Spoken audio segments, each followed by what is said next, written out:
Hello दोस्तों, आज की वीडियो में हम सीखेंगे इन्वर्टर के साथ हाउस वायरिंग 4 तरीकों से। तो सबसे पहले इन्वर्टर के बारे में जान लेते हैं, इन्वर्टर क्या है और किस प्रकार से वर्क करता है। तो जो हमारा इन्वर्टर होता है एक प्रकार के इलेक्ट्रिकल और इलेक्ट्रॉनिक्स डिवाइस से मिलाकर बनाई गई एक युक्ति होती है जो एसी को डीसी और डीसी को एसी में कन्वर्ट करती है। मतलब कि एसी सप्लाई को डीसी सप्लाई में कन्वर्ट कर सकती है और डीसी सप्लाई को एसी सप्लाई में भी कन्वर्ट कर सकती है। ये जो हमारा इन्वर्टर है, इन्वर्टर में आप देख रहे होंगे एक हमारी बैटरी लगी होती है। उस बैटरी को कनेक्ट कर दिया जाता है और साथ ही साथ एक मेन लीड होती है जिसको हम मेन सॉकेट में लगा देते हैं। अब ये इन्वर्टर किस प्रकार से वर्क करता है, सबसे पहले हम इसको समझ लेते हैं। इन्वर्टर में कुल मिला के 3 तार होते हैं। इसकी जो मेन लीड होती है इसमें 3 वायर होते हैं। उन तीनों वायरों में एक होता है न्यूट्रल, एक होता है फेस और एक होता है अर्थ। जो हमारा फेस वाला तार होता है वो रेड वाला तार होता है और जो हमारा न्यूट्रल वाला तार होता है वो हमारा ब्लैक वाला तार होता है। और बीच में एक और तार होता है जो हमारा ग्रीन या येलो हो सकता है, वो हमारा अर्थ वाला तार होता है। अब यहाँ पर जो मेन लीड है इन्वर्टर की, इस मेन लीड को अगर हम मेन सॉकेट में लगा देते हैं, 230 वोल्ट की एसी सप्लाई दे देते हैं, तो ये इन्वर्टर हमारा डीसी सप्लाई देकर बैटरी को चार्ज करेगा। और साथ ही साथ यहाँ पर जो 5 पिन सॉकेट इसके इस साइड में लगी हुई है, तो 5 पिन सॉकेट में न्यूट्रल और फेस की सप्लाई भी आएगी। यहाँ पर जो खंभे से लाइट आती है, अगर हमारी लाइट है तो उस कंडीशन में जितना वोल्ट यहाँ पर मेन सॉकेट में आएगा उतना ही सेम वोल्ट यहाँ पर 5 पिन सॉकेट में भी आएगा। अगर मान लीजिए लाइट जब कट जाती है, तो जब लाइट कटती है तो उस कंडीशन में ये क्या करता है, डीसी को एसी में कन्वर्ट करता है। मतलब कि बैटरी की पावर को लेकर के एसी में कन्वर्ट करके फिर से 5 पिन सॉकेट में 230 वोल्ट की एसी सप्लाई देता है। यानी कि जब हमारी लाइट रहती है उस कंडीशन में इन्वर्टर 5 पिन सॉकेट से 230 वोल्ट की सप्लाई देता भी है और साथ ही साथ बैटरी को भी चार्ज करता है। और जब लाइट कट जाती है उस कंडीशन में बैटरी की पावर को लेकर के डीसी से एसी में कन्वर्ट करके पुनः यहाँ पर 5 पिन सॉकेट में सप्लाई देता है, वो भी एसी सप्लाई 230 वोल्ट की। तो यहाँ पर हम आपको इन्वर्टर के बारे में अभी समझा चुके हैं। अब इन्वर्टर के बारे में समझाने के बाद हम समझते हैं कि हाउस वायरिंग किस प्रकार से की जाती है इन्वर्टर के साथ। तो कुछ लोगों के घरों में क्या होता है कि सबसे पहले हाउस वायरिंग कर दी जाती है और बाद में इन्वर्टर लगाया जाता है। उस कंडीशन में हम क्या करते हैं, यहाँ पर देखिए हाउस वायरिंग के हम कुछ एग्जाम्पल बनाए हुए हैं जिसमें एक फ्यूज है, एक इंडिकेटर है और यहाँ पर 5 स्विच लगी हुई है जो वन वे स्विच है और एक यहाँ पर 5 पिन सॉकेट है। और इन्हीं स्विचों से चलने वाले यहाँ पर 3 से 4 उपकरण बनाए गए हैं। ये सारे उपकरण इन्हीं स्विचों से चलाए जाएंगे। हम कुल 4 तरीकों से इन्वर्टर की वायरिंग करेंगे। तो सबसे पहले वायरिंग हम करते हैं, यहाँ पर जो हमारे कमरे में सारी चीजें लगी हुई हैं हम इसकी वायरिंग कर लेते हैं। उसके बाद हमारे पास इन्वर्टर आ गया, तो अब हम इन्वर्टर की वायरिंग किस प्रकार से करेंगे ये देखना है। अभी देखिए जो हमारा पोल है, जो हमारे पोल से खंभे से 230 वोल्ट की एसी सप्लाई प्राप्त होती है, उस एसी सप्लाई को हम अपने घर में किसी भी मेन सॉकेट में उतार सकते हैं या फिर एमसीबी बॉक्स वगैरह लगाकर मीटर लगाकर हम यहाँ पर 230 वोल्ट की एसी सप्लाई दे देते हैं। यानी कि फाइनली आप ये समझिए कि कोई ऐसी सॉकेट होनी चाहिए जहां पर हम इन्वर्टर को लगाकर चार्ज कर सकें। तो चलिए हमने यहाँ पर मेन सॉकेट 230 वोल्ट एसी की लगा लिया है। अब हम इसमें सप्लाई पहले दे देते हैं जो हमारे पोल या खंभों से प्राप्त होती है। तो चलिए यहाँ पर जो हमारे पोल और खंभों से सप्लाई प्राप्त होती है उसको हम यहाँ पर वायरिंग कर देते हैं। इसकी वायरिंग करना कैसे है, देखिए यहाँ पर जो न्यूट्रल वाला तार है, इस न्यूट्रल वाले तार को हमको जोड़ देना है 5 पिन सॉकेट के बाएं वाले साइड में। यहाँ पर एक चीज और ध्यान देने वाली बात है कि जब हम इन्वर्टर का कनेक्शन करते हैं तो इन्वर्टर का कनेक्शन करने के लिए 5 पिन सॉकेट के दाहिने साइड में फेज की सप्लाई देंगे और बाएं साइड में न्यूट्रल की सप्लाई देंगे। यानी कि 5 पिन सॉकेट को हम ऐसे कुछ इस प्रकार से रखेंगे तो हमारे जो 5 छिद्र रहेंगे 5 पिन सॉकेट के वो दिखाई देंगे हमारे सामने। अब हमारे दाहिने साइड में जो दाहिना हाथ है उस साइड में फेज देना है और जो हमारा बायां हाथ है उस साइड में न्यूट्रल देना है। तो ये बातें आपको क्लियर हो चुकी होंगी। अभी देखिए यहाँ पर जो हमारा मेन पोल है, इस पोल से न्यूट्रल की सप्लाई हम यहाँ पर 5 पिन सॉकेट के बाएं वाले साइड में दे चुके हैं। अब देखिए फेज की सप्लाई कहाँ से जाना चाहिए, तो फेज की सप्लाई हमारा नियम यह है कि फेज की सप्लाई सबसे पहले स्विच में जाना चाहिए और स्विच के बाद से उपकरणों में जाना चाहिए। तो यहाँ पर चलिए हम ऊपर वाले पॉइंट से उपकरणों में दे देते हैं। इस कंडीशन में क्या होगा, अब हम स्विच को जैसे ही ऑन करेंगे तो इस 5 पिन सॉकेट में सप्लाई आ जाएगी। तो यहाँ पर 5 पिन सॉकेट में सप्लाई आ जाने के बाद अब हम इन्वर्टर को चार्ज करना चाहेंगे। अब अभी हम अपने घर की हाउस वायरिंग कर लेते हैं, उसके बाद इन्वर्टर का कनेक्शन हम किस प्रकार से करेंगे ये देखा जाएगा। अभी मान लीजिए यहाँ पर मेन सर्किट में 230 वोल्ट की एसी सप्लाई आ रही है, तो हम इसी में इन्वर्टर की मेन लीड लगाएंगे, लेकिन उसके पहले हम यहाँ पर हाउस वायरिंग कर लेते हैं। इसके पहले हाउस वायरिंग करने के लिए हमको क्या करना होगा, यहाँ पर जो पोल या खंभों से हमें 2 तार प्राप्त होते हैं, उन दोनों तारों को लेके जाना होगा हमारे घर में और यहाँ पर वायरिंग करनी होगी। तो चलिए हम यहाँ से डायरेक्ट लेकर चलते हैं और वायरिंग कर देते हैं। सबसे पहले देखिए यहाँ पर न्यूट्रल वाला तार है, तो न्यूट्रल वाले तार को हम ऐसे लेके चलते हैं और आगे की वायरिंग करते हैं। यहाँ पर देखिए न्यूट्रल वाला तार यहाँ पर पहुंच चुका है, उसी प्रकार से हम फेस वाले तार को भी लेकर आएंगे और वायरिंग करेंगे। यहाँ पर देखिए फेस वाला तार इस खंभे से प्राप्त होगी और यहाँ पर हम इसको इस साइड से लेकर चलते हैं और आगे की वायरिंग कर लेते हैं। यहाँ पर देखिए फेस की सप्लाई इधर से होके जा रही है। अब देखिए यहाँ पर इस कंडीशन में यहाँ की वायरिंग कैसे करना है हम आपको समझा देते हैं। यहाँ की वायरिंग करने के लिए सबसे पहले किसी भी बोर्ड में अगर फ्यूज लगा है तो सबसे पहले हम फ्यूज की वायरिंग करेंगे, उसके बाद इंडिकेटर की वायरिंग करेंगे, उसके बाद सभी स्विचों की वायरिंग करेंगे, उसके बाद 5 पिन सॉकेट की वायरिंग करेंगे। तो चलिए हम स्टेप बाय स्टेप आगे बढ़ते हैं और किस प्रकार से वायरिंग करना है ये हम आपको बताते हैं। हमारे वायरिंग के 3 नियम होते हैं। तो सबसे पहले हमारा वायरिंग का नियम यह होता है कि न्यूट्रल के तार को सभी उपकरणों के एक एक पॉइंट में डायरेक्ट जोड़ देंगे। क्या करेंगे, न्यूट्रल के तार को सभी उपकरणों के एक एक पॉइंट में डायरेक्ट जोड़ देंगे। अब बात आती है उपकरण कौन से होते हैं, तो उपकरण वो होते हैं जिसमें न्यूट्रल और फेस की सप्लाई दी जाती है, या फिर हम दूसरी भाषा में ये कह सकते हैं कि उपकरण वो होते हैं जो हमको डायरेक्ट लाभ प्रदान करते हैं। ये दोनों बातें आपको क्लियर हो चुकी होंगी। पहला उपकरण ये होते हैं जो हमें डायरेक्ट लाभ प्रदान करते हैं, या फिर हम दूसरी भाषा में ये कह सकते हैं कि उपकरण वो होते हैं जिसमें न्यूट्रल फेस दोनों दिया जाता है। तो अभी फिलहाल में यहाँ पर आप समझ चुके होंगे कि जो हमारा 100 वाट का बल्ब होगा ये भी हमारा उपकरण है, क्योंकि अगर हम इसमें न्यूट्रल फेस की सप्लाई देते हैं तो ये हमको डायरेक्ट लाभ प्रदान करता है।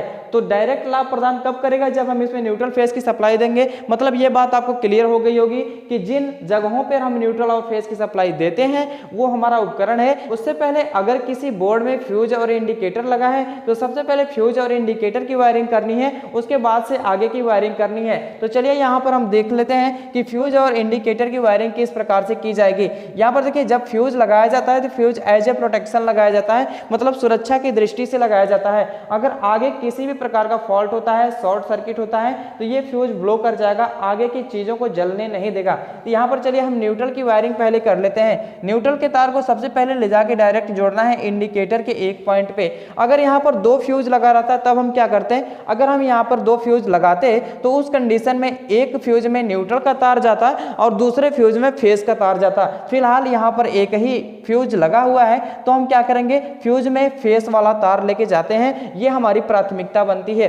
अब हम यहाँ पर करते हैं क्या, न्यूट्रल वाले तार को हमने यहाँ पर इंडिकेटर में जोड़ दिया है। अब यहाँ पर जब फेस की सप्लाई आएगी तो इंडिकेटर हमारा डायरेक्ट जलेगा, क्योंकि किसी भी घर में आप जाते होंगे तो देखते होंगे फैन बंद है, लाइट बंद है, सारा कुछ बंद है, लेकिन बोर्ड में एक इंडिकेटर जल रहा होता है। इसका मतलब यह है कि इंडिकेटर का कनेक्शन जो करते हैं वो डायरेक्ट करते हैं, यानी कि न्यूट्रल फेस उसमें डायरेक्ट दिया जाता है। तो हमारा इंडिकेटर बराबर ये बताता रहता है कि हमारे बोर्ड में लाइट आ रही है या हमारे घर में लाइट आ रही है। अभी देखिए जो फेस का तार है, इस फेस के तार को फ्यूज के एक पॉइंट पर दे देना है, चाहे आप ऊपर दे सकते हैं या नीचे दे सकते हैं, फ्यूज उसी प्रकार से काम करेगा। अब फ्यूज क्या होता है आप जानते होंगे, लेड और टिन का एक पतला सा वायर होता है जो क्या करता है, शॉर्ट सर्किट या ओवरलोड होने पर पिघल जाता है और पिघल कर टूट जाता है, जिसको बोलते हैं फ्यूज उड़ गया। तो ये हमारा फ्यूज है। इस फ्यूज के बाद क्या होगा, यहां से फेस की सप्लाई इस पॉइंट पर आ गई। अब इस फ्यूज के माध्यम से फेस की सप्लाई इस पॉइंट पर आएगी। जब फेस की सप्लाई इस पॉइंट पर आ जाएगी तो हम इसी से क्या जोड़ देंगे, इंडिकेटर को जोड़ देंगे। अब इस कंडीशन में क्या होगा, हमारा इंडिकेटर तो डायरेक्ट जलेगा। अगर ये फ्यूज सही है तो हमारा इंडिकेटर हमेशा जलता रहेगा, हमेशा इंडिकेट ये करता रहेगा कि हमारे घर में या फिर हमारे बोर्ड में लाइट आ चुकी है। अब देखिए आगे की वायरिंग कैसे करना है हम आपको समझा देते हैं। यहाँ पर देखिए आगे की वायरिंग करने के लिए सबसे पहले आपको 3 नियम आने चाहिए। वो 3 नियम हम आपको स्टेप बाय स्टेप बताते हैं। सबसे पहला नियम यह है कि न्यूट्रल के तार को सभी उपकरणों के एक एक पॉइंट में डायरेक्ट जोड़ देना है। और दूसरा नियम यह है कि फेस के तार को सभी स्विचों के निचले पॉइंट में डायरेक्ट जोड़ देना है। और तीसरा नियम यह है कि अब स्विचों का बचा हुआ एक एक पॉइंट उपकरणों के बचे हुए एक एक पॉइंट से डायरेक्ट जोड़ देते हैं। तो चलिए हम पहले नियम का फॉलो करते हैं। यहाँ पर पहले नियम को फॉलो करने के लिए क्या करना है, न्यूट्रल के तार को सभी उपकरणों के एक एक पॉइंट में डायरेक्ट जोड़ना है। अब यहाँ पर पहचानना है कि उपकरण क्या क्या है। यहाँ पर देखिए जो हमारा 100 वाट का बल्ब है ये भी हमारा उपकरण है, जो हमारा 25 वाट का CFL लैंप है ये भी हमारा उपकरण है, और ये हमारा दूसरा 25 वाट का CFL लैंप है ये भी हमारा उपकरण है, और 60 वाट का एक फैन है ये भी हमारा उपकरण है, और साथ ही साथ 5 पिन सॉकेट भी हमारा उपकरण होती है। क्योंकि 5 पिन सॉकेट उपकरण इसलिए है क्योंकि हम इस 5 पिन सॉकेट में कुछ भी लगा के चला सकते हैं। जैसे एक हम बल्ब होल्डर ले लें और इस 5 पिन सॉकेट में लगाएं तो बल्ब होल्डर हमारा जलेगा, इसमें मोबाइल चार्जर लगाएं तो हमारा मोबाइल चार्जर कार्य करेगा, इसमें AC हम लगा दे तब भी चलेगा, फ्रिज लगा दे तब भी चलेगा। मतलब कि कुल मिला के 5 पिन सॉकेट में हम जो भी प्रयोग कर सकते हैं, क्योंकि इसमें न्यूट्रल और फेज की सप्लाई डायरेक्ट आती है। देखिए ये बात आ गई ना कि न्यूट्रल फेज की सप्लाई जहां पर डायरेक्ट दी जाती है वो हमारा उपकरण है, यानी कि इस 5 पिन सॉकेट में भी न्यूट्रल और फेज की सप्लाई डायरेक्ट आएगी। अब देखिए न्यूट्रल के तार को सभी उपकरणों के एक एक पॉइंट में डायरेक्ट जोड़ना है, तो चलिए हम यहाँ पर बल्ब में दे देते हैं, उसके बाद हम इस CFL में भी दे सकते हैं, और उसके बाद हम दूसरे CFL में दे देते हैं, और उसके बाद एक फैन में, इस फैन में भी न्यूट्रल की सप्लाई दे देते हैं। तो यहाँ पर 4 उपकरणों के एक एक पॉइंट में न्यूट्रल की सप्लाई चली गई। अब यहाँ पर देखिए एक उपकरण और हमारा बचा हुआ है जो 5 पिन सॉकेट है। इस 5 पिन सॉकेट में भी यहाँ से हम न्यूट्रल की सप्लाई दे देते हैं। यहाँ पर ध्यान दीजिएगा, जो न्यूट्रल की सप्लाई देना है वो 5 पिन सॉकेट के हमेशा बाएं साइड में देना है, दाहिने साइड में फेज की सप्लाई देना है। तो इस बात का आपको विशेष ध्यान देना है जब आप इन्वर्टर का कनेक्शन कर रहे होते हैं। तो अभी देखिए यहाँ पर जो न्यूट्रल का तार है सब में जुड़ चुका है। अब क्या करेंगे, फेज के तार को जोड़ेंगे।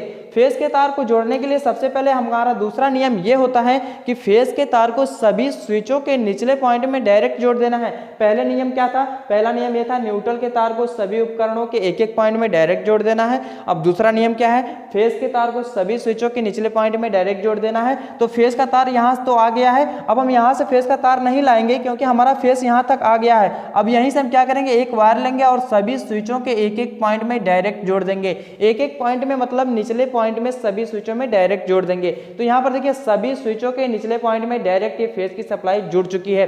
अभी देखिए तीसरा नियम क्या हमारा फॉलो करना है। तीसरा नियम हमारा यह है कि सभी स्विचों का बचा हुआ एक एक पॉइंट उपकरण के बचे हुए एक एक पॉइंट से डायरेक्ट जोड़ देंगे। तो यहाँ पर आप देख रहे होंगे स्विचों का ऊपर वाला पॉइंट किसी भी पॉइंट से जुड़ा नहीं हुआ है। इसका मतलब यह है कि स्विचों का यही वाला पॉइंट बचा हुआ है और उपकरण का भी एक एक पॉइंट बचा है, और साथ ही साथ इस 5 पिन सॉकेट के दाहिने साइड का भी एक पॉइंट बचा हुआ है। यहाँ पर हम आपको बता दें जो 5 पिन सॉकेट का ये जो पॉइंट होता है ये दोनों पॉइंट एक ही होते हैं। इस साइड के भी दोनों पॉइंट एक ही होते हैं, क्योंकि जब हम मोबाइल का चार्जर लगाते हैं तो हम ऊपर लगाते हैं या नीचे लगाते हैं तब भी हमारी मोबाइल चार्ज होती है। इस चार्जर को इस तरह से टेढ़ा करके लगा देते हैं तब भी हमारी मोबाइल चार्ज होती है। इसका मतलब ये अंदर से दोनों कनेक्ट रहते हैं। अब यहाँ पर देखिए जो स्विच का बचा हुआ एक पॉइंट ऊपर वाला है, हम जैसे ही देखते हैं कि 5 पिन सॉकेट इसके जस्ट बगल में है, हम उसी स्विच से उस 5 पिन सॉकेट को कनेक्ट कर देते हैं। तो यहाँ भी वैसा ही करेंगे। अब देखिए स्विचों का बचा हुआ एक एक पॉइंट, ये हमारा वायरिंग का तीसरा नियम है। अब स्विचों का बचा हुआ एक एक पॉइंट उपकरण के बचे हुए एक एक पॉइंट से डायरेक्ट जोड़ देंगे।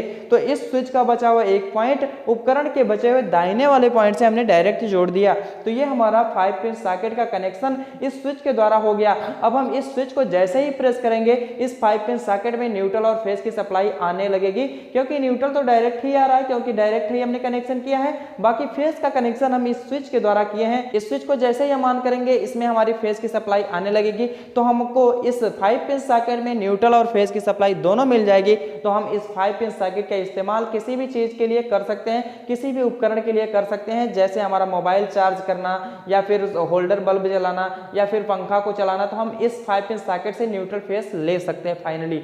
अब देखिए यहाँ पर कुछ स्विचें और बच गई हैं, 4 स्विचें और बची हैं, चारों उपकरण में भी जोड़ना है। तो यहाँ पर देखिए एक हमारा फैन है, इस फैन को हम इससे चलाना चाहते हैं, इससे चला सकते हैं। देखिए फैन के लिए अमूमन क्या करते हैं लोग, रेगुलेटर का प्रयोग करते हैं। तो हम रेगुलेटर का भी प्रयोग कर सकते हैं। हालांकि यहाँ पर हमने स्विच लगाया तो इस स्विच को जैसे ही ऑन करेंगे ये फैन पूरी स्पीड से चलेगा। ऐसा नहीं है कि स्विच के द्वारा भी पंखे को कम या तेज किया जाता है, ऐसी कोई बात नहीं है। इसके लिए एक रेगुलेटर आता है गोल सा, उसको घुमाते हैं तो पंखा कम या तेज उससे होता है। तो वो भी हम कनेक्शन बता देंगे आने वाली वीडियो में। अभी देखिए इस स्विच को जब हम ऑन ऑन करते हैं तो ये फैन चलने लगेगा। तो यहाँ पर देखिए 25 वाट वाला CFL जब जलाना है तो हमको क्या करना होगा, इस स्विच से कनेक्ट कर देना होगा। तो इस स्विच को जैसे हम प्रेस करेंगे 25 वाट वाला हमारा CFL जलेगा।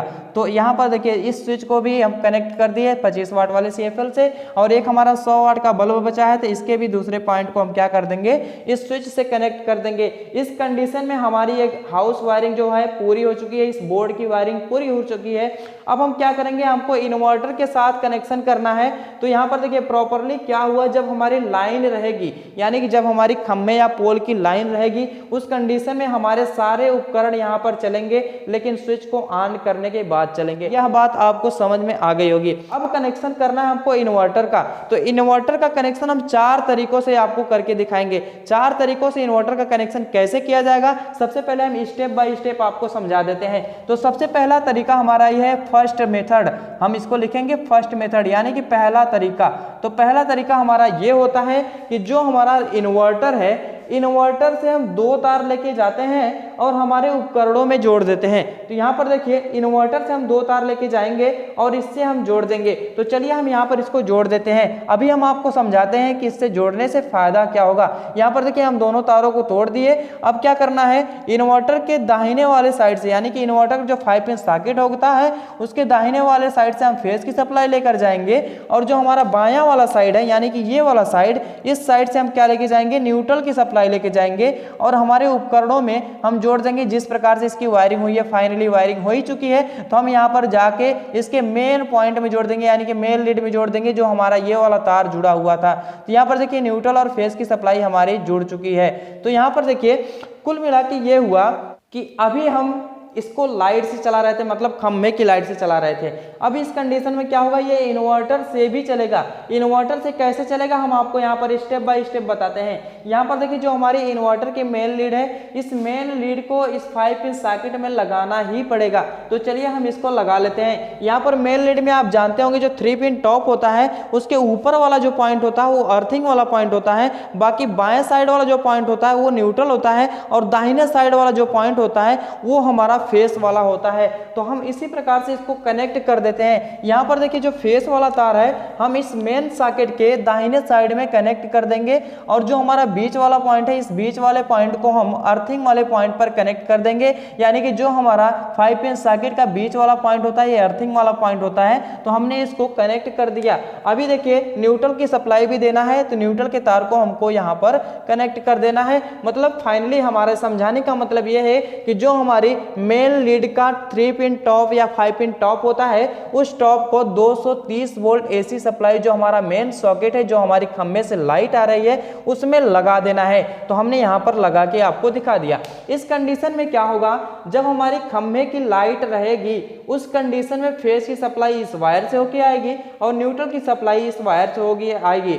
इस कंडीशन में क्या होगा, हमारा जो इन्वर्टर है, इन्वर्टर में एक होता है रिले। ये रिले क्या करेगा, ये रिले समझ जाएगा कि हमारी मेन लाइन आ रही है। जब मेन लाइन आ रही है तो उसको कैसे कनेक्ट करवाना है, किस प्रकार से कनेक्ट करवाना है, ये सारा काम रिले कर लेता है। कि इस इन्वर्टर में बहुत सारी चीजें लगी होती हैं, लेकिन हमारे बताने का मेथड सिर्फ इतना है कि इन्वर्टर किस प्रकार से काम करना है, कैसे AC से DC में कन्वर्ट करता है, और साथ ही साथ किस प्रकार से इसका कनेक्शन करेंगे। अभी देखिए फिलहाल ये जो रिले है, ये रिले इस पे टच हो जाएगा। रिले टच हो जाने से फेज की सप्लाई इसके दाहिने साइड में आने लगेगी, यानी कि 5 पिन सॉकेट के दाहिने साइड में आने लगेगी, और न्यूट्रल का कनेक्शन तो इसमें हुआ ही है। तो इस कंडीशन में क्या होगा, यहाँ से न्यूट्रल और फेज की सप्लाई जाएगी, और यहाँ पर जितने भी उपकरण लगे हैं, सारे उपकरण अगर हम चलाना चाहते हैं तो चला सकते हैं, नहीं चलाना चाहते तो नहीं चला सकते हैं। इस कंडीशन में अगर लाइट कट गई, लाइट कट जाने के बाद क्या होगा, जब लाइट कट गई तो यहाँ पर देखिए न्यूट्रल और फेज तो आएगा नहीं, न्यूट्रल फेज आएगा नहीं, इसका मतलब हमको इन्वर्टर से सारा काम करना होगा,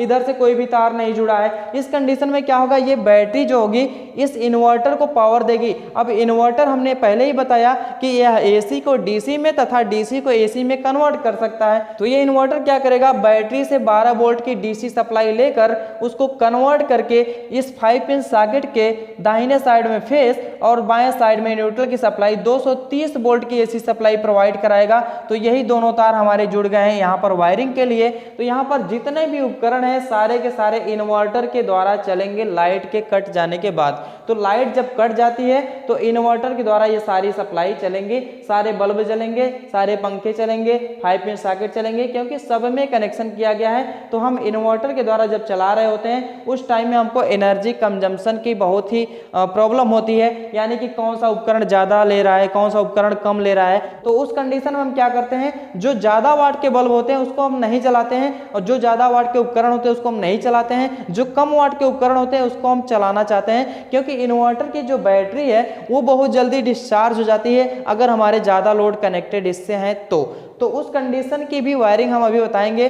तो कुछ उपकरणों को हम लाइट से डायरेक्ट चलाएंगे और कुछ उपकरणों को हम इन्वर्टर से चलाएंगे, तो वो वायरिंग अभी बाकी है। अभी देखिए फर्स्ट मेथड में हमको क्या करना है, इन्वर्टर के 5 पिन सॉकेट से 2 तार लेके जाना है और यहाँ पर परमानेंटली कनेक्शन कर देना है, जिस प्रकार से हमने यहाँ पर न्यूट्रल और फेस लाके कनेक्शन किया था। तो ये हमारा हो गया फर्स्ट मेथड। दूसरे मेथड में आप देखते होंगे कि 5 पिन सॉकेट से सिर्फ एक तार गया होता है, यानी कि इन्वर्टर से सिर्फ एक तार गया होता है। उस कंडीशन में वायरिंग किस प्रकार से होती है, तो चलिए हम सेकंड मेथड को भी समझ लेते हैं। सेकंड मेथड हमारा ये है कि इन्वर्टर से सिर्फ एक तार जाएगा, वो भी फेस का, न्यूट्रल का तार यहां से नहीं जाएगा। अगर न्यूट्रल का तार यहां से नहीं जाता है तो हमारे उपकरण कैसे काम करेंगे, ये बात आपको समझनी पड़ेगी। यहां पर देखिए सिर्फ हम यहां से एक तार लेके जाते हैं, एक तार सिर्फ लेके गए और पूरी वायरिंग कर दी, न्यूट्रल का तार यहां से जाएगा ही नहीं। तो न्यूट्रल का तार कहां से जाएगा ये हम आपको बताते हैं। देखिए एक तार तो हमारा फेस वाला तार यहां से आ गया, अब न्यूट्रल वाला तार कहां से जाएगा, यहां पर देखिए न्यूट्रल का तार हमारा यहां से जाएगा, यानी कि जो हमारी मेन लाइन होगी, मेन लाइन से न्यूट्रल वाला तार हमारा लेके जाना पड़ेगा। फेस यहां से नहीं जाएगा क्योंकि हमारा इन्वर्टर से फेस खुद ही जा रहा है। तो हमको ये सारे उपकरण लाइन और इन्वर्टर दोनों से चलाने हैं, मतलब लाइन रहे तो लाइन से चले, इन्वर्टर रहे तो इन्वर्टर से चले, यानी कि लाइन कट जाए तो इन्वर्टर से चले। उस कंडीशन में कैसे काम करेगा, देखिए अभी ये जो इन्वर्टर है, इन्वर्टर में मान लीजिए लाइट आ रही है, यानी कि खम्भे की लाइट है, खम्भे की लाइट होने की दशा में न्यूट्रल यहाँ से आ जाएगा। यहाँ पर देख सकते हैं आप, न्यूट्रल यहाँ से पहुँच गया और फेस की सप्लाई यहाँ से इस स्विच से होते हुए, इस पॉइंट से होते हुए यहाँ पर इन्वर्टर में आई। इन्वर्टर के बाद यहाँ पर 5 पिन सॉकेट में मिली और 5 पिन सॉकेट से हम एक तार लेके गए हुए हैं। इस तार के माध्यम से फेस की सप्लाई सारे उपकरणों में फैल जाएगी, यानी कि सारी वायरिंग में फैल जाएगी। तो ये इस प्रकार से काम करेगा, यानी कि यहाँ से न्यूट्रल, यहाँ से फेस मिलेगा तो हमारे सारे उपकरण प्रॉपर तरीके से काम करेंगे। अगर लाइट है तो ये सारे उपकरण काम करेंगे लाइट के द्वारा, अगर लाइट कट गई तो ये सारे उपकरण काम करेंगे इन्वर्टर के द्वारा। यानी कि लाइट जब कट जाती है तब कैसे काम करता है इसको समझिए। ये जो 5 पिन सॉकेट का दाहिना साइड है, इस दाहिने साइड से फेस की सप्लाई तो जा ही रही है। अब इसको न्यूट्रल कहां से मिल रहा है, देखिए हमने पहली वायरिंग में आपको क्या बताया था, यहाँ पर बाएं साइड से एक तार लेके गए थे और इसमें जोड़े थे। बात वही है, हम यहाँ से तार लेके नहीं जाएंगे, लेकिन ये जो हमारी मेन लीड है, मेन लीड के माध्यम से न्यूट्रल की सप्लाई पहुंचेगी। देखिए कैसे पहुंच रही है, यहाँ पर जो 5 पिन सॉकेट का बायां वाला साइड है, इस साइड से एक तार गया हुआ है जो मेन लीड से लगा हुआ है। ये मेन लीड जा रही है, कहां पर लगी हुई है, इस 5 पिन सॉकेट में। 5 पिन सॉकेट का जो तार है फाइनली कहां पर लगा हुआ है, यहां पर लगा हुआ है। यहां से क्या मिल गया, इसको न्यूट्रल मिल गया और फाइनली फेस हमारा यहां से मिल गया। तो यहां से फेस और यहां से न्यूट्रल मिलेगा तो हमारे सारे उपकरण काम करेंगे। और सबके दिमाग में ये बात आ रही होगी कि अगर हम मेन लीड को निकाल लें तब भी क्या काम करेगा, तो जाहिर सी बात है अगर हमारा मेन लीड निकल जाएगा तो काम नहीं करेगा। क्यों नहीं काम करेगा, क्योंकि न्यूट्रल की सप्लाई ब्रेक हो जाएगी। ब्रेक कैसे होगी उसको आप समझ लीजिए। यहाँ पर देखिए हमने मान लीजिए मेन लीड को निकाल लिया, यानी कि यहाँ से कनेक्शन को काट दिया। कनेक्शन को काटने के बाद क्या होगा, यहाँ पर अगर मान लीजिए जब तक लाइट है, अगर मान लीजिए लाइट है, लाइट होने की कंडीशन में यहाँ पर देखिए न्यूट्रल तो आ रहा है लेकिन फेस नहीं जा रहा है। इसका मतलब जब लाइट रहेगी तब भी ये सारा काम नहीं करेगा। अगर मान लीजिए लाइट कट गई, लाइट कट जाने के बाद अगर हम सोच रहे हैं कि इन्वर्टर को चालू कर दें और हमारे सारे उपकरण काम करें, तब भी ये काम नहीं करेगा। कैसे नहीं काम करेगा इसको समझ लीजिए। जहाँ पर देखिए जब इन्वर्टर को हम चालू कर देते हैं तो ये बैटरी की पावर को लेकर, यानी कि डीसी सप्लाई को लेकर एसी सप्लाई में बदल देता है। एसी सप्लाई में बदलने के बाद यहाँ पर इसके 5 पिन सॉकेट में 230 वोल्ट की एसी सप्लाई आने आने लगती है। जब इस 5 पिन सॉकेट में 230 वोल्ट की एसी सप्लाई आने लगती है, दाहिने साइड से हम एक तार लेकर गए हैं और पूरी वायरिंग किए हुए हैं, तो फेज तो मान लीजिए पहुंच गया, लेकिन न्यूट्रल कैसे पहुंचेगा? न्यूट्रल जब तक नहीं पहुंचेगा किसी उपकरण को, कोई उपकरण हमारा नहीं चलेगा, क्योंकि कोई भी उपकरण हमारा बिना न्यूट्रल और फेज दोनों के नहीं चलता है। सिर्फ अगर किसी उपकरण को न्यूट्रल दिया जाए तब भी नहीं चलेगा, सिर्फ फेज दिया जाए तब भी नहीं चलेगा। जब तक उसको न्यूट्रल और फेज दोनों नहीं मिलेंगे तब तक हमारा कोई भी उपकरण काम नहीं करेगा। यहां पर देखिए इस कंडीशन में फेज की सप्लाई तो जा ही रही है, लेकिन न्यूट्रल की सप्लाई कैसे ब्रेक हो गई, कहां से नहीं जा रही है, इसको आप समझते हैं। देखिए फर्स्ट मेथड में हमने क्या किया था, यहाँ से एक तार लेके गए थे और पूरी वायरिंग कर दिए थे न्यूट्रल की, लेकिन यहाँ पर क्या होगा, न्यूट्रल की सप्लाई इधर से होके जा रही है, मतलब न्यूट्रल को जाने का एक रास्ता चाहिए। यहाँ पर देखिए मेन लीड से न्यूट्रल की सप्लाई जा रही है और हमने मेन लीड को क्या किया, निकाल दिया। जब हमने मेन लीड को निकाल दिया तो ये फाइनली इससे टच नहीं हो रही है। जब इससे टच नहीं हो रही है तो न्यूट्रल की सप्लाई जाएगी कहाँ? न्यूट्रल की सप्लाई तो यहीं रह गई ना। तो न्यूट्रल की सप्लाई जब यहीं रह गई तो आगे न्यूट्रल की सप्लाई नहीं जाएगी, तो हमारा सारा उपकरण काम नहीं करेगा, सिर्फ फेज की सप्लाई से काम नहीं करेगा। कुछ लोग ये सोच रहे होंगे कि जो हमारा न्यूट्रल का सप्लाई है ये तो खम्भे से आ ही रही है, तो लेकिन ये जो खम्भे से न्यूट्रल की सप्लाई आ रही है वो किसी भी प्रकार से इन्वर्टर से सर्किट नहीं बना पा रही है। इन्वर्टर से अगर सर्किट बनाती तो हमारा न्यूट्रल से काम करता।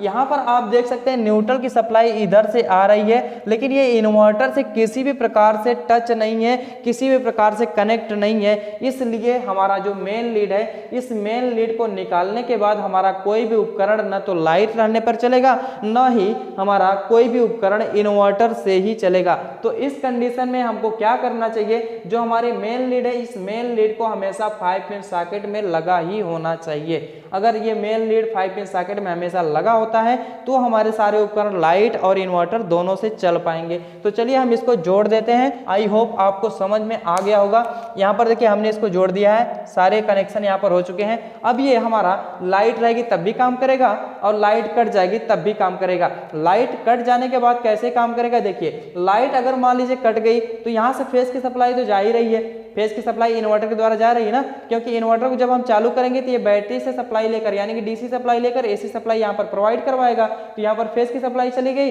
और न्यूट्रल की सप्लाई यहाँ पर 5 पिन सॉकेट में मिल ही रही है। पहले मेथड में हमने एक तार लेके गए थे और पूरी वायरिंग किए थे। इस मेथड में हम एक तार लेके नहीं जा रहे हैं, सिर्फ सिंगल तार लेके जा रहे हैं, वो भी फेज वाला, न्यूट्रल का तार लेके नहीं जा रहा है, लेकिन न्यूट्रल फिर भी पहुंच रहा है। कैसे पहुंच रहा है, देखिए इस माध्यम से पहुंच रहा है। यहाँ पर देखिए न्यूट्रल का तार यहाँ से कनेक्ट है मेन लीड से, ये मेन लीड के माध्यम से न्यूट्रल का तार यहाँ पर पहुंचा और यहाँ से न्यूट्रल पहुंच गया यहाँ पर, और न्यूट्रल यहाँ से कहाँ पर पहुंच गया, यहाँ पर पहुंच गया। अब कुछ लोग सोच रहे होंगे कि जो हमारा न्यूट्रल वाला तार है, ये सप्लाई जो हमारी जुड़ी हुई है ये हमारी खंभे से जुड़ी हुई है, तो क्या खंभे में न्यूट्रल नहीं जाएगा? तो खंभे में न्यूट्रल जाए कोई दिक्कत नहीं है, फेज नहीं जाना चाहिए। अगर खंभे में इन्वर्टर का फेज जाता है तो प्रॉब्लम हो सकती है। न्यूट्रल सिर्फ एक ही होता है, तो इस प्रकार से न्यूट्रल का कनेक्शन हमारा यहाँ से इधर चला जाएगा, इधर भी जाएगा तो कोई दिक्कत नहीं है, कोई भी प्रॉब्लम नहीं, कोई भी समस्या नहीं है। तो इस प्रकार से हम सेकेंड मेथड का कनेक्शन करते हैं। उसके बाद एक और हमारा तरीका होता है तीसरा मेथड। थर्ड मेथड में हम क्या करते हैं, थर्ड मेथड में हम करते ये हैं कि जो हमारे कुछ उपकरण हैं, कुछ को हम लाइट से चलाएंगे, यानी कि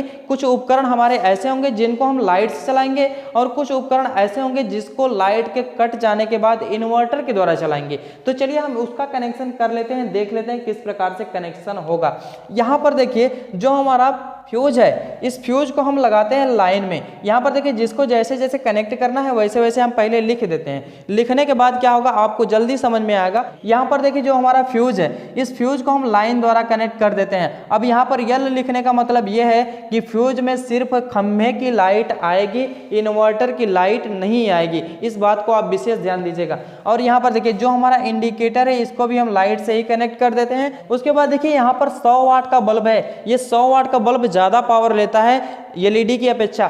यहाँ पर देखिए जो 100 वाट का बल्ब है इसको भी हम लाइट से ही कनेक्ट कर देते हैं। अभी हम वायरिंग बताएंगे किस प्रकार से वायरिंग इसका करना है। इसके आगे देखिए 25 वाट का जो हमारा CFL बल्ब है, इसके बाद दूसरा भी CFL बल्ब है, उसके बाद 60 वाट का पंखा है। इन तीनों चीजों को हम किससे कनेक्ट करते हैं, इन्वर्टर के द्वारा कनेक्ट करते हैं। यानी कि लाइट जब कट जाए उसके बाद भी वो हमारा चलता रहे, यानी कि किससे चलेगा, वो इन्वर्टर से ही चलेगा ना। तो इसको हम लिखेंगे लाइट प्लस इन्वर्टर, यानी कि ये जो हमारे स्विच है ये लाइट और इन्वर्टर दोनों से काम करेगी। लाइट रहेगी तो लाइट से चलेगा, लाइट कट जाएगी तो इन्वर्टर द्वारा चलेगा। जबकि यहाँ पर जितने एल लिखे गए हैं, मतलब जितने लाइन से लिखे गए हैं, ये सारे उपकरण जो हैं ये इन्वर्टर के द्वारा नहीं चलेंगे। हम इस प्रकार से इसका कनेक्शन करेंगे। इसके बाद देखिए 25 वाट का CFL है, ये भी कम वाट लेगा ना, तो इसको भी हम क्या करते हैं, इन्वर्टर के द्वारा कनेक्ट कर देते हैं, यानी कि लाइट प्लस इन्वर्टर से ये भी चलेगा। उसके बाद पंखे को भी हम लाइट प्लस इन्वर्टर के द्वारा कनेक्ट कर देते हैं। यहाँ पर देखिए पंखा लाइट प्लस इन्वर्टर द्वारा कनेक्ट हो गया। उसके बाद देखिए यहाँ पर एक हमारी 5 पिन सॉकेट है। इस 5 पिन सॉकेट में लोग क्या करते हैं, कभी कभी मोटर लगा देते हैं, कभी कभी प्रेस लगा देते हैं, कभी कभी कुछ चीज़ें लगा देते हैं जो हैवी लोड की हैं, जिससे इन्वर्टर पर बहुत ज़्यादा प्रभाव पड़ता है और हमारा बैटरी जल्दी से डिस्चार्ज हो जाता है। तो हम क्या करेंगे, इस 5 पिन सॉकेट को, यानी कि ये 5 पिन सॉकेट इस स्विच के द्वारा कनेक्ट है, तो हम इस स्विच को क्या कर देंगे, लाइट के द्वारा कर देंगे। यानी कि लाइन रहे तभी हमारा 5 पिन सॉकेट चले, लाइन न रहे तो हमारा 5 पिन सॉकेट न चले। ताकि अगर मान लीजिए कि कोई ये ना जान पाया कि हमारी लाइट कट गई है, इन्वर्टर से सारी सप्लाई चल रही है, उस कंडीशन में कोई अगर इस 5 पिन सॉकेट में प्रेस लगा देता है ज़्यादा वाट का, तो उस कंडीशन में बैटरी बहुत जल्दी डिस्चार्ज हो जाती है। तो हम इसको लाइट से कर देंगे। अब देखिए इसका कनेक्शन कैसे करना है। हमने आपको बताया कि इस वायरिंग में क्या करना है, कुछ उपकरणों को लाइट के द्वारा कनेक्ट करना है और कुछ उपकरणों को इन्वर्टर और लाइट दोनों के द्वारा कनेक्ट करना है। मतलब लाइन रहे तो लाइन से चले और लाइन कट जाए तो इन्वर्टर द्वारा चले। तो हम इस प्रकार से इसका कनेक्शन करेंगे। अभी देखिए फिलहाल में कनेक्शन इसका हो चुका है, तो हम इस कनेक्शन को मिटाना पड़ेगा, इस कनेक्शन को हटाना पड़ेगा, क्योंकि ये सेकंड मेथड था। अभी देखिए हम थर्ड मेथड का यूज करेंगे। थर्ड मेथड हमारा यह है कि कुछ उपकरणों को हम लाइन द्वारा चलाएंगे और कुछ उपकरणों को हम लाइन और इन्वर्टर दोनों द्वारा चलाएंगे। यहां पर देखिए, यहाँ पर भी हमारा जो इन्वर्टर है, इन्वर्टर के 5 पिन सॉकेट से सिर्फ एक ही तार जाएगा, वो भी फेज का जाएगा। तो हम चलिए इस फेज के तार को यहाँ से हटा लेते हैं, क्योंकि हमको यहाँ पर जो कनेक्ट करना है वो लाइन द्वारा कनेक्ट करना है। तो उसको किस प्रकार से कनेक्ट किया जाएगा हम आपको यहाँ पर बताते हैं।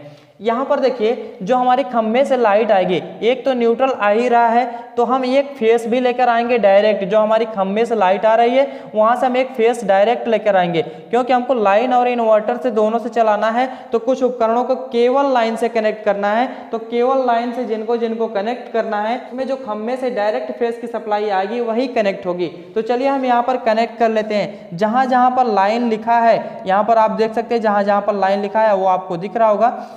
इस कंडीशन में हमको क्या करना है, जहां जहां पर लाइन लिखा है उसको हम लाइन वाले तार से कनेक्ट कर देते हैं। अब यहाँ पर लाइन वाला तार कौन हो गया, जो हमारे खंभे से डायरेक्ट आएगी वो हमारी लाइन वाला तार हो गया। यहाँ पर आप देख सकते हैं जो हम यल लिखे हैं ये लाइन वाला तार है। अभी हम लाइन प्लस इन्वर्टर वाले तार को लेकर आएंगे, तो वहां पर लिखेंगे लाइन प्लस इन्वर्टर। अभी देखिए लाइन वाला तार है, इस लाइन वाले तार को हमने फ्यूज के ऊपर वाले पॉइंट में दे दिया, नीचे वाले पॉइंट से हम फेज की सप्लाई आउट करवा लेंगे। ये फेज की सप्लाई जाएगी हमारा इंडिकेटर के निचले पॉइंट पे। ऊपर वाले पॉइंट पे न्यूट्रल पहले से ही जुड़ा है, नीचे वाले पॉइंट पर जब फेज की सप्लाई मिल जाएगी तो ये इंडिकेटर जलने लगेगा। इससे हमको ये पता चलेगा कि हमारे इंडिकेटर में लाइट आ चुकी है, अर्थात खंभे की लाइट आ चुकी है।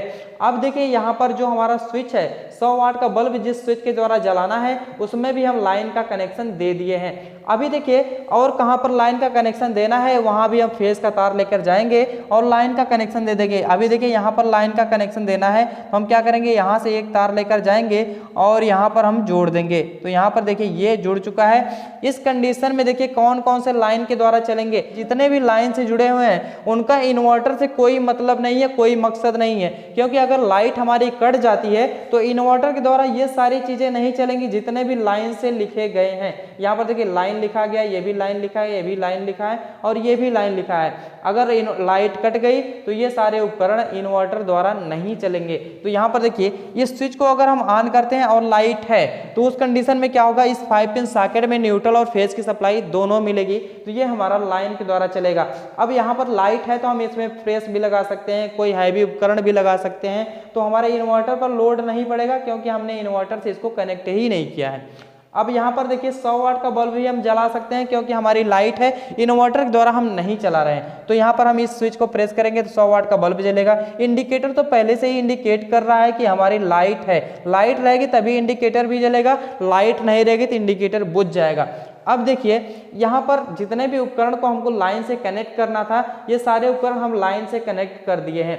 अब क्या करना है, जितने भी लो लोड के यानी कि कम लोड के जो उपकरण होते हैं उनको हम इन्वर्टर के द्वारा कनेक्ट करते हैं। यहाँ पर देखिए 25 वाट का CFL है, यहाँ पर देखिए 25 वाट का दूसरा CFL है और 60 वाट का एक हमारा सीलिंग फैन है।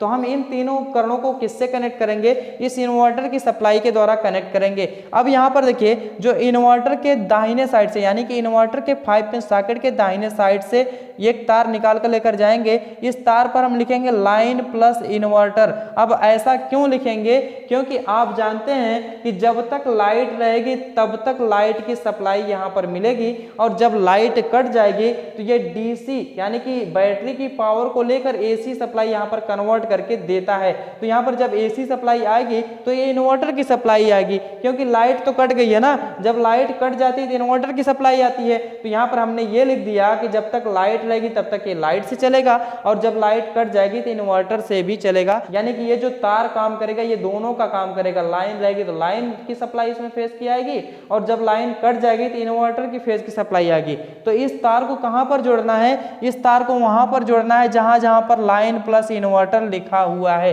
तो यहाँ पर देखिए 3 स्विचें ऐसी हैं जहां पर लाइन प्लस इन्वर्टर लिखा गया है, यानी कि जो हमारे हल्के हल्के लोड हैं 25 वाट के लोड है, 25 वाट के लोड है और 60 वाट के लोड है, यानी कि 2 CFL 25 वाट का, एक हमारा 60 वाट का पंखा है। इन तीनों उपकरणों को हम किससे कनेक्ट करते हैं, इस लाइन प्लस इन्वर्टर वाले वायर से। तो चलिए हम इस तार को लेकर जाते हैं और वहां पर कनेक्ट करते हैं जहां पर लिखा हुआ लाइन प्लस इन्वर्टर। तो चलिए हम इस तार को यहां से लेके जाते हैं और सभी स्विचों के नीचे वाले पॉइंट में इसको कनेक्ट कर देंगे। यहाँ पर देखिए सभी स्विचों का मतलब ये है कि जो लाइन प्लस इन्वर्टर वाले हैं उन्हीं में कनेक्ट करेंगे। ऐसा नहीं कि लाइन प्लस इन्वर्टर वाला लेकर आए और जहां पर लाइन लिखा है वहां पर भी कनेक्ट कर दें, ऐसी बात नहीं। अगर ऐसा हम करते हैं तो वो भी हमारा लाइन प्लस इन्वर्टर दोनों से चलने लगेगा।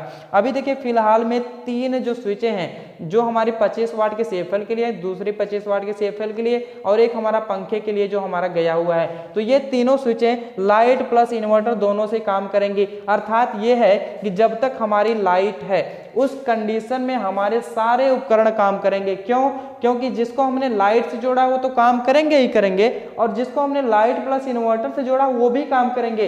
क्यों, क्योंकि फेस की सप्लाई तो यहाँ से भी आ रही है इस इन्वर्टर में और इन्वर्टर की दाहिने साइड से फेस मिल रहा है, लाइन का फेस मिल रहा है, क्योंकि हमने पहले ही बता चुका है कि जब हमारा इन्वर्टर चार्ज हो रहा होता है यानी कि जब इसमें 230 वोल्ट की AC सप्लाई आ रही होती है उस कंडीशन में ये हमारा इन्वर्टर क्या करता है, AC सप्लाई यहाँ पर डायरेक्टली दे देता है, यानी कि खम्भे की लाइट हमारी डायरेक्टली आने लगती है, यानी कि लाइन की सप्लाई यहाँ पर मिलने लगती है। तो जिस टाइम लाइन रहेगी उस टाइम सारे उपकरण चलेंगे और जिस टाइम लाइन कट जाएगी उस टाइम क्या होगा, जितने भी लाइन से कनेक्ट हैं यानी कि जितने भी इन दोनों वायरों द्वारा कनेक्ट हैं यानी कि इस फेज के द्वारा कनेक्ट हैं वो सारे हमारे बंद हो जाएंगे, लेकिन जो हमारा लाइन प्लस इन्वर्टर वाला है वो सारे हमारे चलते रहेंगे, क्योंकि ये लाइन के कट जाने के बाद इन्वर्टर की सप्लाई के द्वारा फेज की सप्लाई आएगी, तो ये हमारे सारे उपकरण इन्वर्टर के द्वारा चलते रहेंगे। तो ये हमारा हो गया थर्ड मेथड। आई होप आपको ये तीसरा मेथड समझ में आया होगा।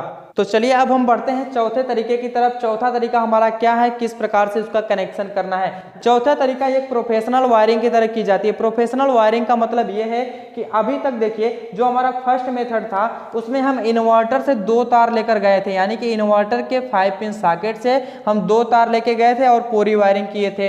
तो उस कंडीशन में क्या हो रहा था कि 2 तार जा रहा था। अब हम दूसरे मेथड में क्या किए, न्यूट्रल वाले तार को यहाँ से हटा दिए, सिर्फ एक तार लेके गए और पूरी वायरिंग किए, यानी कि फेस वाला तार लेके गए और पूरी वायरिंग किए। तीसरे तरीके में हमने क्या किया, तीसरे तरीके में भी हम एक वायर लेकर जा रहे हैं और कुछ को हम लाइन के द्वारा कनेक्ट कर रहे हैं, कुछ के जो तार हैं वो खम्भे के द्वारा डायरेक्ट आए हुए हैं और कुछ को हम लाइन प्लस इन्वर्टर के द्वारा कनेक्ट कर रहे हैं। फाइनली यह हुआ कि पहले मेथड में हमको 2 तार लेके जाना पड़ रहा था, दूसरे मेथड में भी हमको 1 तार लेके जाना पड़ रहा था, तीसरे मेथड में हम 1 तार लेके जा रहे हैं और चौथे मेथड में हमको 1 भी तार लेके नहीं जाना है। तो ये वायरिंग बहुत ही जबरदस्त होने वाली है। इस वायरिंग को आप इंडस्ट्रीज में कर सकते हैं, इस वायरिंग को आप प्रोफेशनल घरों में कर सकते हैं जहां पर आपको इन्वर्टर से 1 भी तार लेकर नहीं जाना है। तो ये वायरिंग कैसे होगी हम आपको यहाँ पर स्टेप बाय स्टेप बताते हैं। यहाँ पर देखिए थर्ड मेथड तक हम पहुंच चुके हैं। अब हमारा फोर्थ मेथड होगा, यानी कि चौथा तरीका होगा। चौथे तरीके में हमको क्या करना है, एक भी वायर यहाँ से लेके नहीं जाना है। अब बहुत लोग ये सोच रहे होंगे कि जब एक भी वायर नहीं जाएगा तो ये सारे उपकरण काम कैसे करेंगे। काम करेंगे, देखिए कैसे काम करेंगे। ये जो हमारा इन्वर्टर है, इन्वर्टर के 5 पिन सॉकेट से हमको एक भी तार लेके नहीं जाना है, लेकिन फिर भी हमारे सारे उपकरण काम करते रहेंगे। अब कैसे क्या करना है हम आपको यहाँ पर समझाते हैं। यहाँ पर देखिए जो हमारे लाइन से चलने वाले उपकरण हैं उनको तो खंभे से डायरेक्ट जोड़ना पड़ेगा। तो यहाँ पर देखिए खंभे से ये सारे डायरेक्ट जुड़े हुए हैं और लाइन के द्वारा ये सारे काम कर रहे हैं, यानी कि जितने भी लाइन से काम करना चाहते हैं वो लोग लाइन से काम कर रहे हैं। अभी देखिए लाइन प्लस इन्वर्टर वाला जो स्विच है, ये सारी स्विचों में फेज की सप्लाई नहीं जा रही है, तो इसमें फेज की सप्लाई पहुंचाना है। लेकिन हमारी प्रॉब्लम यह है कि जो हमारा इन्वर्टर है यहाँ से एक भी तार लेकर नहीं जाना है। जब एक भी तार नहीं जाएगा तो यहाँ के सारे उपकरण लाइन प्लस इन्वर्टर से चलेंगे कैसे। तो देखिए इसकी वायरिंग कैसे हम करते हैं। यहाँ पर देखिए जो इन्वर्टर है, इन्वर्टर में कुल मिलाकर 3 तार होते हैं। आप जानते होंगे एक न्यूट्रल होता है, एक फेस होता है, एक अर्थ होता है। एक रेड वाला तार होता है जो फेस माना जाता है, एक ब्लैक वाला तार होता है जो न्यूट्रल माना जाता है, और एक बीच में ग्रीन वाला या हरा वाला तार होता है जिसको अर्थ माना जाता है। यहाँ पर देखिए जिस वायर को अर्थ माना जाता है वो वायर हमारे इन्वर्टर में आकर कहीं बॉडी से टच होगा, कहीं स्क्रू के द्वारा कसा गया होगा। उसको क्या करना है, उस बॉडी अर्थ वाले तार को हटा देना है, यहाँ से तोड़ देना है या निकाल लेना है। यानी कि हमारे ढक्कन को खोलना पड़ेगा। जो हमारा इन्वर्टर होगा ना, इसके ढक्कन को खोलना पड़ेगा, इसके बॉडी को खोलना पड़ेगा। जब हम इसके ढक्कन को खोल देंगे तो एक आपको यहाँ पर बॉडी अर्थ हुआ वायर दिखाई देगा, यानी कि एक ग्रीन वायर दिखाई दे सकता है। ये जो ग्रीन वाला वायर होता है इस 5 पिन सॉकेट के ऊपर वाले पॉइंट में लगाया जाता है। जो हमारी मोटी सी पिन होती है 5 पिन सॉकेट की, उसमें लगाया जाता है। तो उसका काम कभी कभी नहीं पड़ता है, क्योंकि जो हमारे गाँव में, देहात में, शहरों में जो हमारी अर्थिंग नहीं होती है, तो अर्थिंग न होने की वजह से वो वायर खाली रह जाते हैं। अब हम क्या करेंगे, उसी तार का इस्तेमाल कर लेंगे। इस्तेमाल कैसे करना है, देखिए जो हमारा बॉडी अर्थ वाला तार है, इस बॉडी अर्थ वाले तार को क्या करना है, यहाँ से तोड़ लेना है। तोड़ने के बाद क्या करना है, इस वायर को जोड़ देना है कहाँ पर, यहाँ पर अंदर ही अंदर जो हमारी इन्वर्टर के पीछे लगी 5 पिन सॉकेट है उसके दाहिने साइड में जोड़ देना है। यानी कि जहाँ पर फेस आता है वहीं पर उस तार को जोड़ देना है। क्या करना है, एक बार फिर से ध्यान से सुन लीजिए। जो हमारी मेन लीड है, मेन लीड में जो तीसरा वायर है न्यूट्रल और फेस को छोड़ने के बाद जो हमारा तीसरा वाला वायर है वो अर्थ वाला वायर है। उस अर्थ वाले वायर को क्या करना है, इन्वर्टर के ढक्कन को खोलना है। ढक्कन को खोलने के बाद वो बॉडी से कहीं अटैच होगा, उस वायर को यहाँ से तोड़ लेना है या निकाल लेना है। निकालने के बाद इस वायर को कहाँ पर कनेक्ट कर देना है, अंदर ही अंदर इस इन्वर्टर के 5 पिन सॉकेट के दाहिने साइड में कनेक्ट कर देना है। इस दाहिने साइड में कनेक्ट करने के बाद अब क्या होगा, जब हमारी लाइट रहेगी उस कंडीशन में भी यहाँ पर फेज की सप्लाई आएगी। और किस वायर में होके जाएगी, यहाँ पर देखिए जो अर्थ वाला वायर जो हमने काट के यहाँ पर जोड़ लिया, उस अर्थ वाले वायर से होकर फेज की सप्लाई जाएगी। तो ये फेज की सप्लाई फाइनली पहुंच कहाँ रही है, यहाँ पर देखिए बीच वाला पॉइंट से फेज की सप्लाई इस पॉइंट पर पहुंच रही है ना। इस पॉइंट पर फेज की सप्लाई पहुंच रही है, तो किसकी सप्लाई पहुंच रही है, लाइन प्लस इन्वर्टर की सप्लाई पहुंच रही है। क्योंकि अभी तक हमने आपको दिखाया कि जो हमारा दाहिने साइड से जितने भी तार गए थे वो लाइन प्लस इन्वर्टर के तार थे। तो ये लाइन प्लस इन्वर्टर वाला तार कहलाया जाएगा। यानी कि जो हमारा बीच वाला पॉइंट है इस मेन लीड का, ये हमारा लाइन प्लस इन्वर्टर का तार हो जाएगा। तो हम इस तार को कहाँ जोड़ लेंगे, आगे लेकर आएंगे और इस तार को यहाँ पर जोड़ लेंगे जहां पर हमने लाइट प्लस इन्वर्टर वाले तार को जोड़ा था। यानी कि फाइनली ये वाला तार कौन सा बन गया, लाइट प्लस इन्वर्टर वाला तार बन गया। और सारे उपकरण लाइन प्लस इन्वर्टर से काम करेंगे। यहाँ पर देखिए ये और ये और ये, यानी कि 3 स्विचें लाइट प्लस इन्वर्टर के द्वारा काम करेंगी। लाइट कट जाने के बाद भी यहाँ पर लाइट प्लस इन्वर्टर वाले जितने जोड़े गए हैं वो सारे काम करेंगे, इन्वर्टर की सप्लाई द्वारा काम करेंगे। यहाँ पर देखिए अब यहाँ पर फाइनली ऊपर से ही 3 तार जा रहा है, इन्वर्टर से कोई भी वायर नहीं गया हुआ है। यहाँ पर देखिए 2 तार किसके हैं, एक तो हमारा न्यूट्रल हो गया, न्यूट्रल तो कॉमन हो गया सबके लिए, और दूसरा हमारा लाइन वाला तार हो गया यानी कि खंभे वाला तार हो गया, और तीसरा तार एक और गया हुआ जो लाइन प्लस इन्वर्टर वाला तार है। लाइन प्लस इन्वर्टर वाला तार हम अब तक यहाँ से लेकर जा रहे थे, लेकिन अब क्या करना है, यहाँ पर जो बॉडी अर्थ में तार लगा होगा उस तार को यहाँ से तोड़ लेना है। तोड़ने के बाद अंदर ही अंदर यहाँ पर जो 5 पिन सॉकेट का दाहिना साइड है उस साइड में जोड़ लेना है। उस साइड में जोड़ने के बाद ये फेज की सप्लाई यानी कि लाइन प्लस इन्वर्टर की सप्लाई इधर से होके आएगी, इस मेन लीड से होते हुए यहाँ पर इस पॉइंट पर पहुंच जाएगी और इस पॉइंट से हम क्या करेंगे, लाइन प्लस इन्वर्टर के लिए एक तार लेकर जाएंगे और जहां पर भी लाइट प्लस इन्वर्टर का तार जोड़ना है वहां पर हम जोड़ देंगे। तो इस प्रकार से हमारा चारों मेथड कंप्लीट हो जाता है। अभी देखिए कुछ लोगों को ये बात समझ में नहीं आ रहा होगी कि जो हमारा बीच वाला तार है ये जो बीच वाला तार है, इस बीच वाले तार में अर्थिंग हुआ रहता है। तो यहाँ पर देखिए जो बीच वाले तार में अगर मान लीजिए आपके घर अर्थिंग हुई है, ग्राउंडिंग हुई है, तो उस तार को यहाँ से हटाना पड़ेगा तभी ये मेथड काम कर पाएगा। अगर मान लीजिए अर्थिंग वाला तार भी लगा हुआ है, आप यहाँ पर फेज की सप्लाई इसमें दे रहे हैं लाइन प्लस इन्वर्टर की, तब तो हमारी बैटरी बहुत जल्दी डिस्चार्ज हो जाएगी क्योंकि सारा का सारा वोल्टेज यहाँ पर ग्राउंड हो जाएगा, अर्थिंग में चला जाएगा, हमारा इधर भी वोल्टेज जाएगा ही नहीं, मतलब कि कुल मिला के लॉस होने वाला है। तो यहाँ पर जो भी तार लगा होगा उस तार को पहले हटा लेना है, अन्यथा ये वाली वायरिंग नहीं करनी चाहिए। अभी देखिए हमने 4 मेथड आपको बताया। फर्स्ट मेथड में हमने क्या किया, यहाँ से बस सिंपली एक प्लग लगाया, न्यूट्रल और फेज की सप्लाई लेकर गए और यहाँ पर पूरा जोड़ दिया। ये हमारा फर्स्ट मेथड था। सेकंड मेथड में हमने क्या किया, फेज की सप्लाई हम लेकर गए यानी कि इन्वर्टर से सिर्फ एक तार लेकर गए और जहां जहां हमें फेज देना था सबको दे दिए और न्यूट्रल हमारा खंभे से आ ही रहा था। और थर्ड मेथड में हमने क्या किया, थर्ड मेथड में कुछ को हमने लाइन के द्वारा जोड़ दिया तो कुछ को हमने इन्वर्टर के द्वारा जोड़ दिया। उस कंडीशन में भी हमारा जो 5 पिन सॉकेट था इन्वर्टर का, यहाँ से लाइन प्लस इन्वर्टर वाला तार जा रहा था और यहाँ की पूरी वायरिंग हो रही थी। अभी देखिए चौथे मेथड में हमको क्या करना था, चौथे मेथड में हमको एक भी तार लेकर नहीं जाना है, मतलब कुल मिलाकर प्रोफेशनल वायरिंग करना है। इस वायरिंग के लिए हमको क्या करना पड़ेगा, जो हमारे मेन लीड में 3 तार होते हैं उसमें न्यूट्रल, एक फेस और एक अर्थ होता है।